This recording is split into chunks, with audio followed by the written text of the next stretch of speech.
We all have or have had people in our lives that we get frustrated with. They just won't do the things they're supposed to do. They won't take responsibility for the things they're supposed to take responsibility for. We look at them, we say, they could be in a better place, but they just won't make the simple step in order to be able to make that happen. And so it gets really frustrating. Now, there's a good thing there that is a desire to lead people to a better place, to experience goodness. But there can also be a bad thing because sometimes we get frustrated, which the Bible warns about us over and over again, is we just act out of our frustration and not with real thought and care. And so what we got to do is stop and consider questions like, where do we actually want people to be? What is our vision for them? What would we like to see happen in their lives? And then when we do that, we can begin to pray about it. We can begin to think about it. Then we can think about how would they get there? Where are they now? How would they get there? So we see the path. Then we can tell them about it. We can share that with them and see what God may do. But once we know the vision, we have a vision for where we want to be, we know the path that they're going to get there, everybody is going to need help on the path. We need to help them move forward. We need to help each other. Actually, we all need help from one another. And this passage here gives us what I would call 4 tools to help us as we help other people. Listen to it again in verse 14. And we urge you, brothers and sisters, warn those who are idle and disruptive, encourage the disheartened, help the weak, be patient with everyone. This is God teaching us how to love our neighbors well, not just in a bare way that we would tolerate them, but that we would also help them to grow and become what God has called them to be. So the first tool is going to begin with the last command, and that is to remember it's a process. Remember, it's a process. Growth and getting to where we need to be is a process. When we lead by reaction, simply we see something wrong and then we respond, and we get angry, we say something, or we move away from people, then it's usually we want the change to be right now. But in almost every case of human change, it occurs over time. And so that's what Paul is telling us. He's talking about dealing with all kinds of different people, but he says, be patient with all. Be patient with all. We've got to remember it's a process. People don't change in a day. And you notice that, you know this if you reflect on it, because if you think about anything that has gotten better in your life, it was a process with you. You didn't start out knowing everything you know. You didn't start out with every skill that you have now. It was a process. There was a time when you weren't where you should be, and you've moved further along. It's a process with you. It's going to be a process with them. And remember, God himself has been also patient with us. That we've failed so many times. We've not made of ourselves what we should have made of ourselves. We've not become what we should have become. But the Lord has been patient with us, and he keeps confronting us, and he keeps helping us move forward. So we should do that with others as well. Now, when we remember it's a process, we need to see that patience is not passivity. Patience is not passivity. It doesn't mean that we do nothing to help people move forward, as if we just stand off and just let it happen. There's times when we let people kind of work through things themselves, and we need to do that. But there's also things that we need to do. So let's look at what the Apostle Paul instructs us, speaking on the Lord, through the Lord speaking to us through him, and what he says next.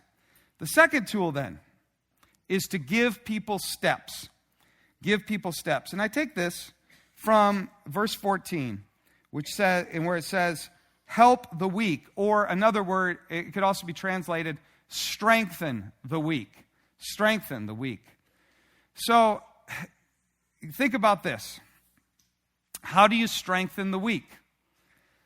So, you don't take them to the weight room and take someone who's never done a squat and tell them to squat 300 pounds, right? They're not going to be able to do it. They're probably not going to be able to get that on their shoulders. They might not even be able to squat down without a weight. So what do? You start with something that's easier. You start with a step. First of all, you may practice doing squats without weights. then you may just grab like 5, 10-pound weights and start doing that. And then gradually you add and add, and over time, you might get to that 300-pound mark where you can actually squat 300 pounds. The point is that to strengthen the weak, you've got to give people steps. If you see where people are and where they could and should be, you can't tell them just to get to a new place. It's a process. It takes steps. It takes many steps to get to that further place. So let me give you a few examples to show you what this looks like. In my previous church, we realized one of the things we did was on Wednesday nights at 6 o'clock for years, we had a fellowship meal. And you know what happened? Most of our congregation didn't go to that fellowship meal. And there was a reason for that.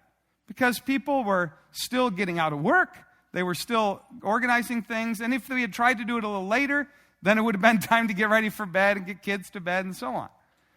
So it took me 7.5 years to figure out that maybe we should, if we wanted to have community and we thought that fellowship meal was a good step, that we should have that community meal at a time when most people are already there. And so I remember we had our first fellowship meal on a Sunday morning after church in the park that was right next to our church. And guess what? Everybody came, including the visitors. We gave them a step to community that was doable. The Wednesday was too big of a step. And so we made a step that they could do. A friend of mine and I were talking about how do we get our kids to read the Bible. And so he came up with a step to help them. And what he said to them was, hey, you're never going to forget to check your notifications on your phone. I'm not going to have to tell you, I'm not going to have to get up early in the morning and say, hey, make sure you check out what happened on Snapchat during the night. You never will have to tell a kid to do that. They will do it automatically. So what he did is he said, before you do that, read one verse of the Bible and say a prayer. He attached something that they might forget to do to something that they wouldn't forget to do. And so he gave them a step that would strengthen the weak. Think about it in a broader terms. How do we get people, for example, to love better? A lot of times, we see people do things that aren't loving, and that's where we react. We see our kids treat each other in a way we don't think is loving, and we react. But have we ever stepped back and said, hey, we want people to be more loving. That's our vision. Now, how do they get there? How do they get there? Well, there's a lot of steps. But one of those things is asking, how do I even think about other people? What are my thoughts? Do I see myself as basically able to be in community with them? Or do I basically look at them with suspicion? Or some other thing? It begins with our thoughts. And so we might begin, instead of just reacting to what people do, to say, let's have a conversation. How do you think about other people? And that would be a step to begin to help people to love more. Another way is just to get people out there and interacting with other people. We saw one of these this Christmas. We did Christmas caroling. And the parents who were involved got their kids somewhat reluctantly to go to the nursing home to do caroling. And I have to admit, I wasn't even 100% excited about it myself. But I said, hey, you know what? We're going to do this because it's good. And you know what happened? We ended up, I thought we'd be in there for like 10 minutes. We were in there like 45 minutes. And we went from room to room. And you could just see the people started singing. And they felt that connection. And they saw what it was to get out of themselves and love. That was a step to help them to become better lovers of people. So that's what we mean. Give people steps. If they're not doing all you want them to do, what's something they could do? That's how you strengthen the weak. The third tool is to encourage their steps. Encourage their steps. Sometimes people do things. Sometimes people can do things that they think they cannot do. In this case, we need to encourage the faint-hearted. We need to encourage them to take the steps that they can take. So how do you get people to take the steps that they actually can take? Well, one is you can encourage them with what they've already done, to show them the ways they have trusted in the Lord, to show them the ways they've loved people, to show them the things they've already accomplished. Secondly, you can encourage them with similar examples and stories. You say, here's some things that other people have accomplished, without then saying, so why can't you do that? But just tell them the story to encourage them. And so they begin to see, maybe I can do this. Another thing is to encourage them with the promises of God, to say what God has said He will help us with. An example of this comes from a friend of mine who was considering serving as a deacon. And he was so concerned that he wouldn't be able to do that, to serve as a deacon. He didn't have what it took. And I thought he did, and I also thought the Lord would help him grow into it. So I asked him, whenever the Lord tells someone to do a task in the Bible, what does the Lord tell them? And his answer was, get at it. And I was like, sometimes, but not all. That's not the main thing. He says, I will be with you. I will be with you. And the Lord will help you do things that you didn't even think that you could do yourself. When He gives you a mission, He'll give you the resources to bring it about. And actually, the same friend had an example of this occurring in his life. He had gone to visit another country, and he saw there that one thing that they could use, that he actually used in his work, was a skid steer. That it would make a huge difference if they had one of those. But getting one over there to this country in Africa was a big challenge. First of all, he needed to raise like $60,000 to purchase one. Then he had to get it over there with all the things you have to pay to get it there. Then hope that it eventually gets there. Then he had to train people to do it. Well, you know what? The Lord provided. The Lord brought in the money, got additional donations, like the chainsaw store said, hey, and we'll give them a bunch of chainsaws as well. They need that. And so he had tons of stuff in this crate. And sure enough, it arrived over there. Then he went over there, and he taught them how to do it. And I just want to say to him, see what God can do through you when you get a vision to do something for Him. Strengthen the faint-hearted. That is the third tool. Encourage people to take the steps that they can take. The fourth tool is to challenge wrong steps. Challenge wrong steps. And that's actually the first thing he says here. We urge you, brothers and sisters, warn those who are idle and disruptive. The word used here in the original Greek is like those who are not keeping ranks. They're not going in the path that they should. They need to be warned, and they need to be called back. It may not be deliberate necessarily. It may not be spiteful, but it's irregular, it's confused, it's neglectful of duty, and it's disorderly, and it's not going to get them where they need to be. And so they need to be told to come back into line. So what do we do when people are going the wrong way? Well, we've got to have a conversation with them. We've got to talk to them. And it's amazing how hard this can be. People have a lot of fear. I remember one person talking about this in the business world. And he's talking about consulting to people. And he says, they all were talking about how this one person would not do this, would not do that, would not do that. And they said, anybody ever gone and talked to him? No, we can't do that. He says, yeah, you can. You can get up from your chair, you walk down the hall, you go in there, and it takes 5 minutes, you can talk to him. And sure enough, they did that, and it made a difference.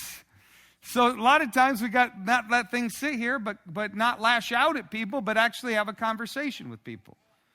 And just as a bigger point, we need to recognize if we're going to lead, then sometimes we're going to have to do the hard things. The things that we may not want to do, that other people may not want to do. If you're leading in a particular direction, and what needs to get done is not getting done, and you can't delegate it, you're going to have to be the one to do it. The leader is responsible for it. And then you're going to hopefully train someone to pass that on so that they can grow and you can grow. Leaders have to do the hard things. That's what he's talking about here. But there's some things that can help us as we warn the unruly, as we call people back to take the right steps who are taking the wrong steps. And let me just give you 3 quick things. First, begin with curiosity, not accusation. So the first thing to do is when you see something that someone's doing that doesn't seem to be what they should be doing, the first thing is to ask them about it. You say, hey, I kind of think this way, but it seems like you're doing this. Can you help me understand what's going on here? And even if something's like obviously and blatantly wrong, beginning that way can actually help the conversation. Even if someone's like stealing lots of money, and you say, hey, here's what I'm looking at. Here's the evidence. What would you think if you were in my position? Help me understand what's going on here. And even if they really know they've done wrong, the conversation will be better. That's why James says, let everyone be quick to listen, slow to speak, slow to wrath. Begin with curiosity, not accusation. Secondly, maintain safety or gentleness and respect. The Apostle Peter says that we're to be ready to give an answer to everyone who asks us for the reason for the hope that is in us. But he says, but do this with gentleness and respect. In other words, make it safe for people to talk, and also show them that you still honor them in the way that you can, because they are human beings made in the image of God. The Apostle Paul, when he was talking to Timothy, recognized over and over again that in his zeal he might go overboard and forget to take care of the people that he's warning. So, for example, in 2 Timothy 2, he says, and the Lord's servant must not be quarrelsome, but must be kind to everyone, able to teach, not resentful. And he said, opponents must be gently instructed. And we do this not because even it might be the best means to help them, though it is a good means to help them, but he says so God might grant them repentance. In other words, when we don't honor the people we're talking to, we shouldn't expect God to work. We need to honor God and the people we're talking to, even when we're calling someone to repentance. Then third, get them on the same side of the table through questions. And you can see that no one is better than this than Jesus himself. He wouldn't often just say, y'all are flat out wrong. He says, you need to get your head straight. He'd say, here's a guy who did this or that. Now, which one do you think did the right thing? And they'd be like, I guess I got to say this guy. And they didn't like it, but they knew that, he was kind of saying the right thing, and then it got them to think. So get people on the same side of the table. That's how we can challenge wrong steps. Say, we see this situation, and what do we think of it? Let's talk about it together. So those are ways that we can challenge wrong steps. So those are 4 tools that we see here, and I've kind of rephrased them in a way that I think has been helpful to me and hopefully helpful to you as well, that we remember it's a process, that we give people steps, help them take the steps that they can take, and then also challenge wrong steps. So let me challenge you. What is a tool that you need to use this week? You've got a vision. You know the path. What's a step that those you want to lead could take? How could you show a wise step that would help them move in the right direction? Maybe instead of thinking that they get all the way there, you could think of one little way that might move them forward. Maybe someone is ready to take that step, but they're afraid. How could you encourage them this week to take that step? Or maybe there's a difficult conversation that you need to have that you're not having. Who is that person that you need to talk to that you haven't talked to? Maybe God is calling you today to take that step. Who are you trying to demand that they change immediately? That you need to step back and remember it's a process. Those are 4 tools that can help us as we try to help others and love our neighbor as ourselves. Now, as I thought about this, I thought about the book I mentioned a couple times, which I recommended to you, which is Seeking Allah, Finding Jesus. And it's a really great book on one person's journey from Islam to Christianity, from seeing that the God he was seeking was found in Jesus. But the interesting thing is that I kind of took away another big point besides just the issues that he raised, and he discusses why he started thinking differently and so on. But to me, the most interesting thing was actually the existence of David. Not David in the Bible, but his friend David. You see, David was a believer, And David had a vision for Nabil. But how did he begin? He really didn't even begin necessarily by trying. He began with a friendship. They were just in the same activity in school, and he just started hanging out with them. And he made clear that he was going to be his friend, irrespective of what he decided about Christianity. He just enjoyed being his friend, so he connected with him. And it was from that friendship to the time that Nabil Qureshi accepted Christ was many years. And what Nabil Qureshi explains is that David was there kind of through each step. He had question after question that he kind of had to unwind in his mind, and he had to work through, and he might take a little step closer. He might say, the evidence isn't as bad for Christianity as I thought. And then he'd take another step. And David didn't go and say, now you must take the rest immediately. He just said, okay, cool, you've taken a step. And then he just waited, and when the time was right, he took that next step. And so it's a great example of how someone could lead someone through steps and being patient and remembering it's a process. I think sometimes we get tripped up because, we may hear a story of someone, who shared the gospel message with someone on the plane or some other place, and they became immediately a Christian. We just like, I got to do that. I got to get to someone all the way there. And it's like, that's not generally how it works. It didn't work that way with most of us. And even if we're Christians, we just certainly didn't get all that we get now through just immediately getting it. It was a process. We got a lot of things in there that we have to untangle before and after we're Christians. And so how are we going to lead people? We can give people steps. And we can also show them that we love them and care about them, even if they decide to reject us. That they're willing to have a friendship to them. We're open with a friendship. And in that way, because of humanly speaking, because he remembered it's a process, he didn't try to force him into it. He didn't try to demand that he take the steps that he couldn't take. He helped him walk through those steps. Eventually, Nabil Qureshi became a Christian, and then he helped a whole bunch of other people take those steps. And that's what can happen for us too. When we get a vision and know the path and are willing to enter into the process of helping people become what they could and should be, God will use us in the lives of others as he used David in the life of Nabil Qureshi, and as he has done with countless others who helped us and whom we have helped. That's what God is doing in the world. That's what he's up to. He's helping people move from where they are to a better place. And you know what? He invites each one of you to be a part of it and to engage in the manner of leadership that he has described in his word. So thus may it be. Amen.